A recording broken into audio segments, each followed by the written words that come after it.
Raw speed rear wings, 2 raw speed bodies,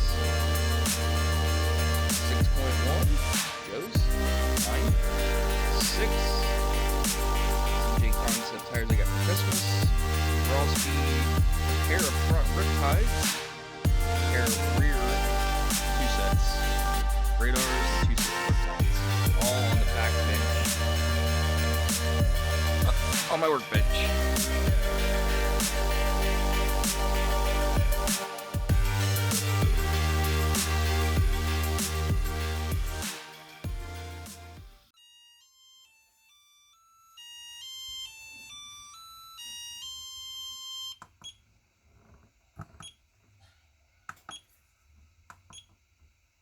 Welcome back to yet another 213 Crispy video, and today we're doing a battery kind of tech tip slash what to do scenario.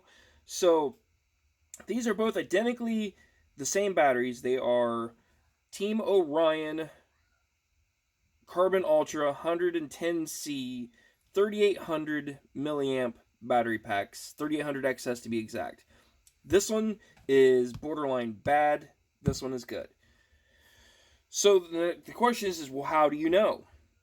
So both of these batteries are on storage charge currently.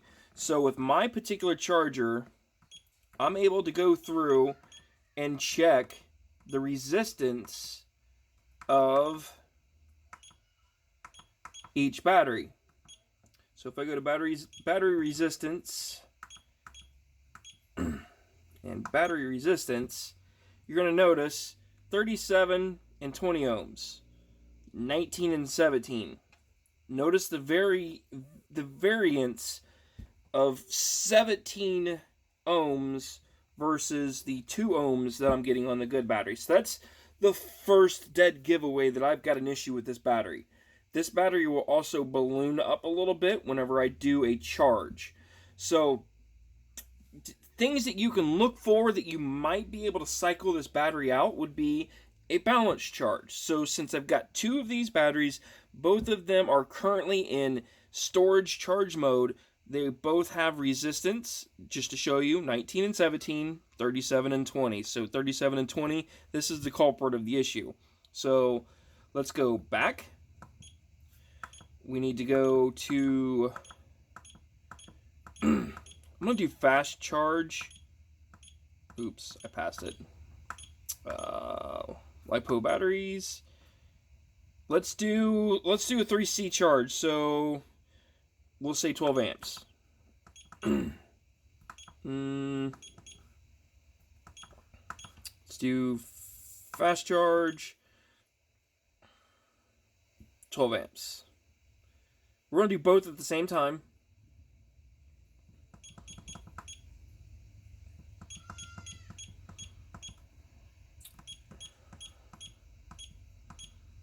Lipo batteries,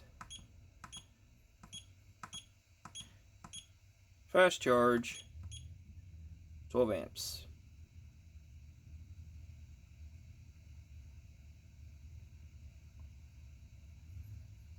The reason why I'm pushing 12 amps in a 3C charge rate is because I'm a racer, and you don't have the time for 1C if I'm trying to man 2 buggies and 2 of us driving at the same time with 1 charger.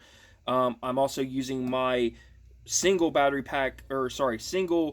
supply that I built already. That's a whole nother YouTube. I'll link that up top for you guys to see. I'm using both of my pre-made charging leads, so everything is exactly the same. 2 same batteries, everything's the same. So we are going to start this, and you're going to watch the voltage and stuff are going to be different. So this one is reading 7.71 volts. This one is 7.59 volts. So you already, first of all, notice a difference on the voltage. So the quote-unquote bad battery is already showing a different voltage. I mean, that's kind of to be expected. It's going to be a little different. But, so, they're both peaked out right now at 12 amps. And then if I change this, you can actually watch the voltage from one side. So 4.9 and 4.15. So it's kind of balanced. This is 4.21 and 4.07. So this one's nowhere near as balanced as what this one would be. Yes, obviously balancing charge will help that, but I'm going to show you what to do to kind of help get this fixed, because then you can discharge it and then you balance charge it back and it'll actually balance out. But I'm going to stop this and throw in the video for you guys so you don't have to see it all. But oops, did I hit stop? I did. Let's restart these. I accidentally hit the wrong button. So the timer on here is going to reflect how long both of these have been charging. So I will bring you guys back once they are both done so you can see the difference from one charge, which is a good battery, and the bad battery that's taking a while. So I'll show you the difference between these two, and I will be back, guys. So we are 4 minutes and 45 seconds into this cycle. The left bank is down to 5.4 amps. I hope you guys can see this. It looks like you can. So 5.3, and it's slowly dropping. So the final voltage is set to be 8.40 volts. So I am 0.01 volts of being away from being fully charged on this left bank. The right bank is only at 8.32, and it's still charging at almost 7 amps. It just dropped to 6.9. So to give you an idea of comparison side by side, this one is almost, I don't want to say almost, I mean, it's technically fully charged. It's technically at 8.4 volts.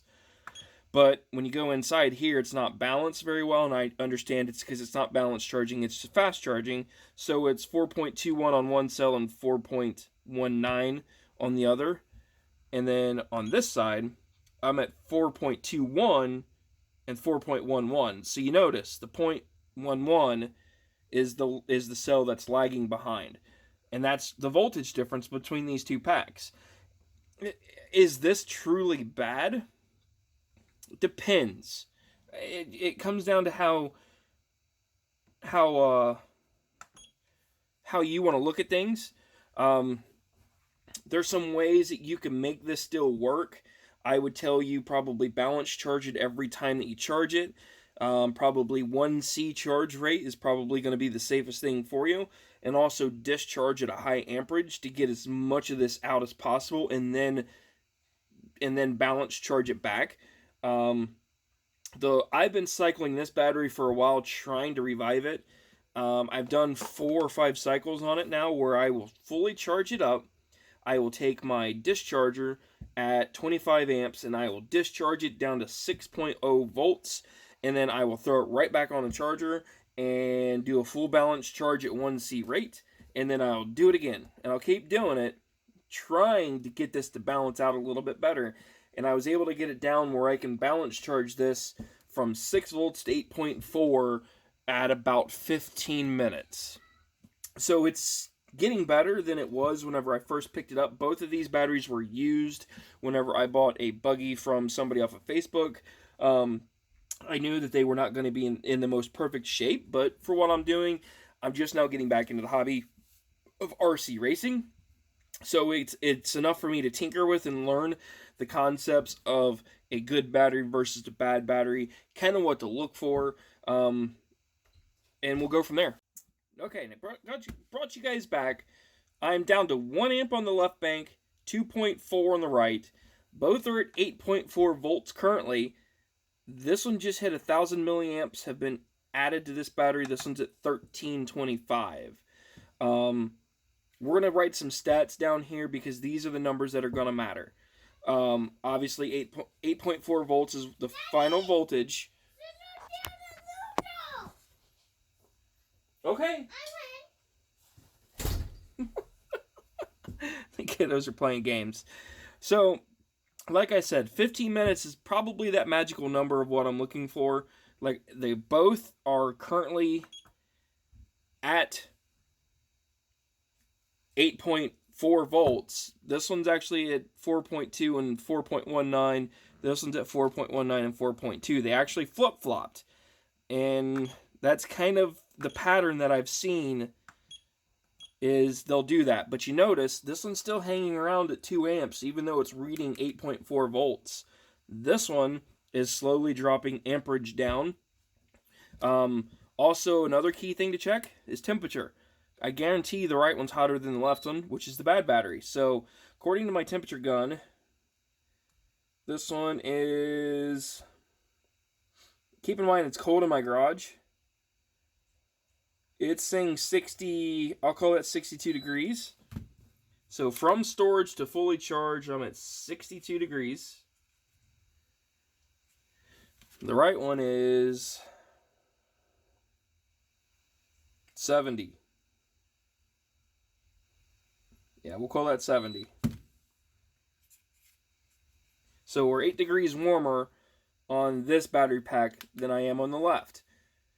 I am going to go ahead and shut these off and show you resistance. So what I want to know is both are at 8.4 volts. The left one was 1030 milliamps. And this one is, we'll just say 1400. So there goes the left one.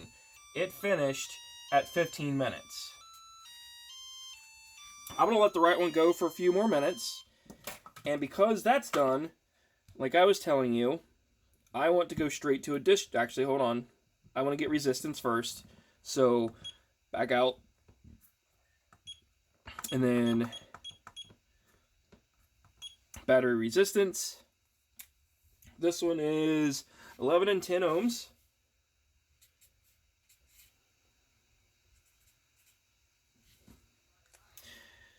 So now I want to go ahead and we are going to go straight to our discharger.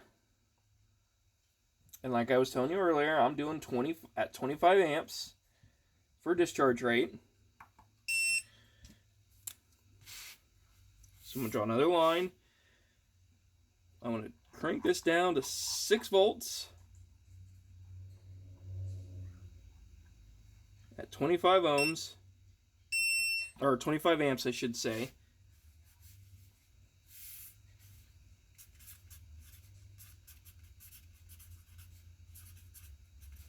Discharge 25 amps. And I will be doing the same once this is finished, or this is done with this, and then I'll throw it back on charge, and then we'll do that. So this will not take very long. This will only take, to discharge this down to 6 volts, probably 3 minutes. So I will bring you guys back once this is almost complete, and then we'll pick it up from there. This has been going for, I don't know, 3-4 minutes. It goes pretty quick once it starts dropping. So I'm going to move this so you can see a little bit better. But 25 amps, 1850 milliamps has been drawn out of that battery. And I'm down to 6.78 volts. That'll get around 20, probably 22, 2300, and then it'll stop. Which is why I brought you back, because it won't take very long to get down to 6 volts. And our other battery is almost finished, and it is at 21 minutes. So, at 21 minutes in, let's check it's up to 70, I'm going to round it up to 73. So it's up to 73 degrees. So it's gained 3 degrees since the last time I checked it, and it just finished. It was 1500 milliamps, so 1534, and that took how long? 21:29, so 21 minutes. And let's check resistance real quick. Back.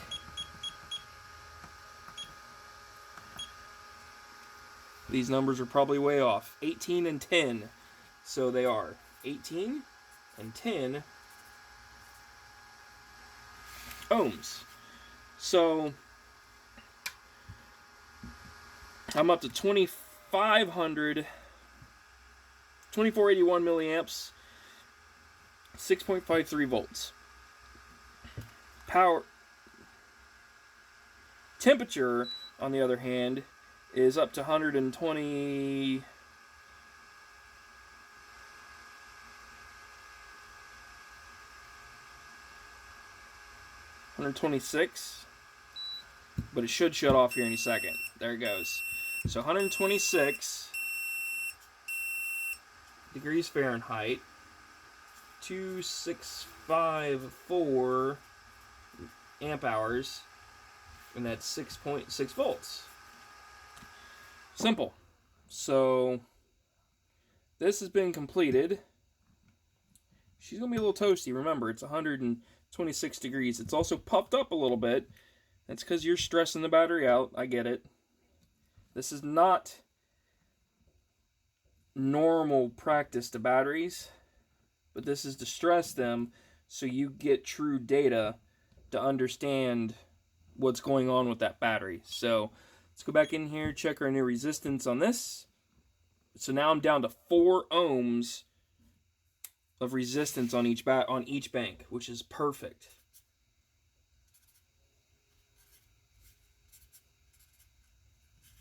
And that's exactly what I would expect from this. So let's go ahead and let's do the same thing to this guy. Hook that up.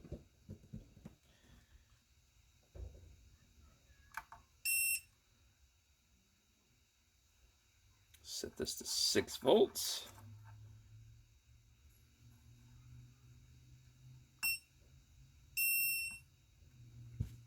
We're going to let that run. And then I'm just going to put these straight back into storage mode. So let's go back. And then I'm going to go Lipo. Storage mode. And then let's do a 2C rate, which will be 8 amps. I'm rounding up.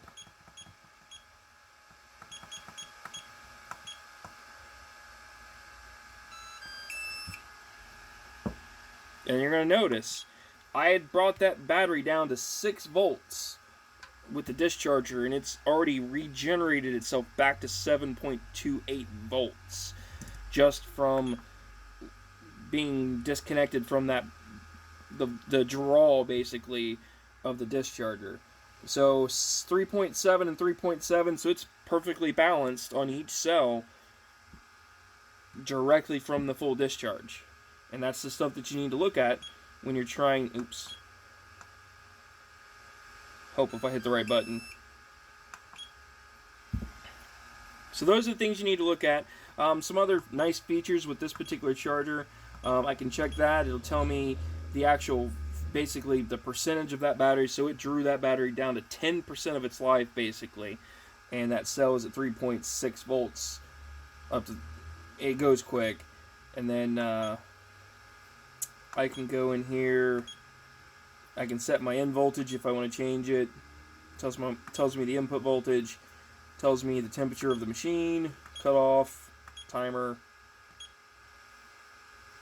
Pretty much anything you could think of. It's actually a pretty good charger. I'm going to do a review on that later.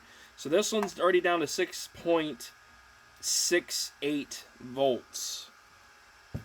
And I'm at 800 milliamps. That's been drawn out of this battery. So this one's probably going to make it to I'll say 1800.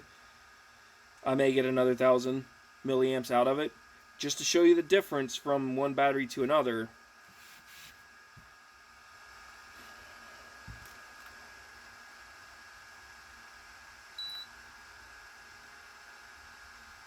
So that battery's up to 100 degrees from its 73 when we took it off the charger.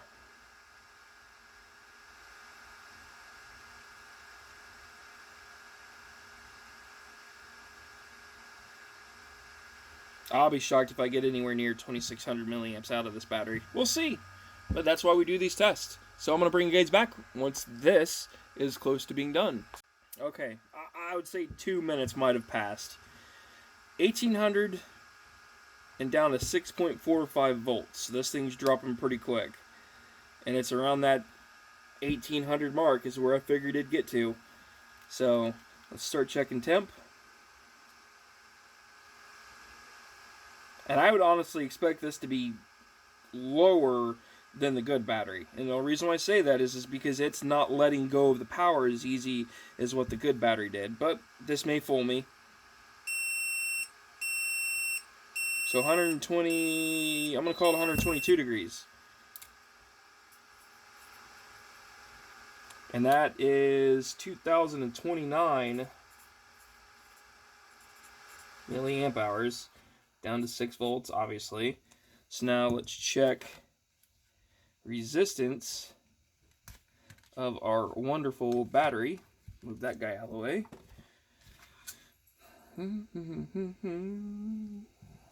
Power. Positive. Negative.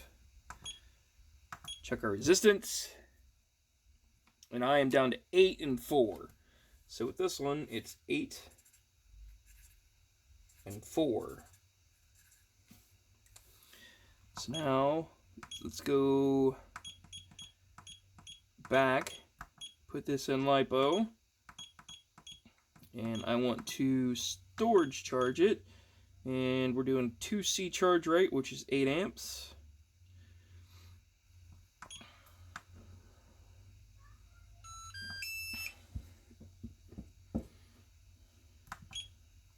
So there you go.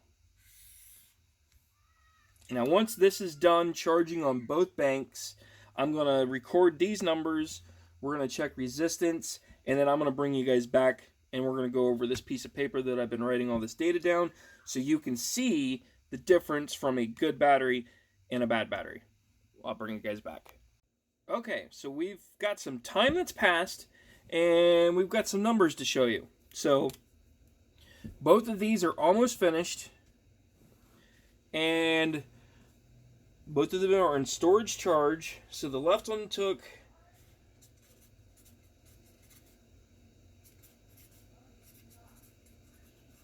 back to storage is 14 minutes versus, I'm going to say 9. And that is 665 milliamp hours versus 343 milliamp hours. I'm going to go ahead and stop them both because they're really close. They're good enough for me anyway.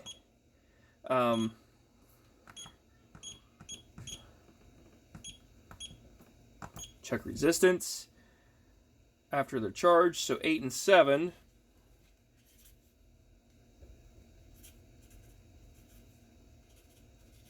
And then the other one is 10 and 6.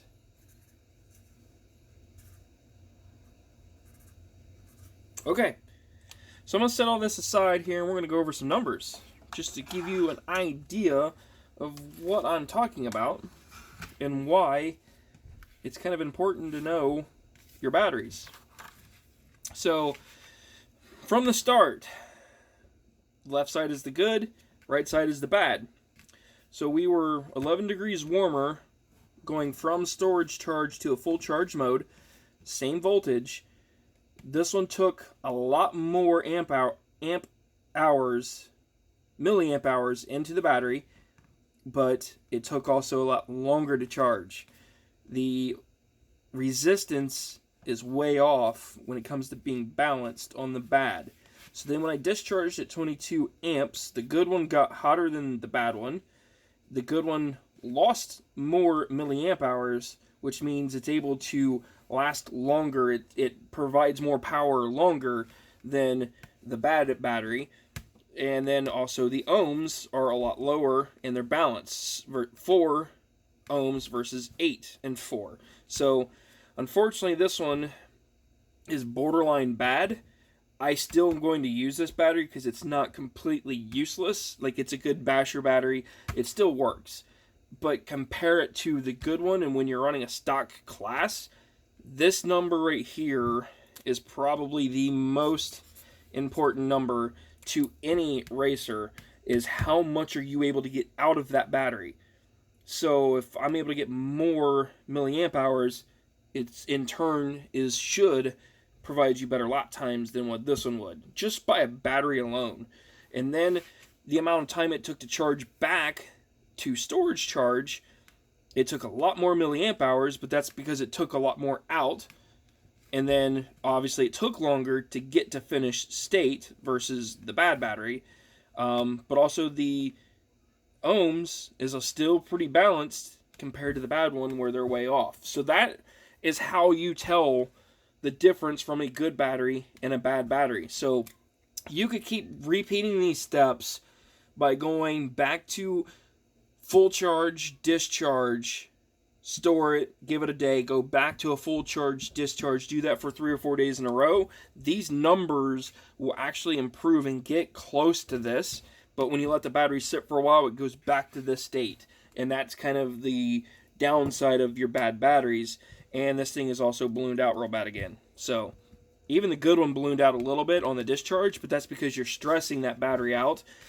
Do I recommend 25 amp discharge for everybody? No. Do I recommend 3C charge rates if you don't understand it? No. So take that information to heart and be very careful on how you guys charge your batteries and how you discharge them. But I am stressing these batteries out just to show you the difference from a good battery and a bad battery, and why people push their batteries to the limits.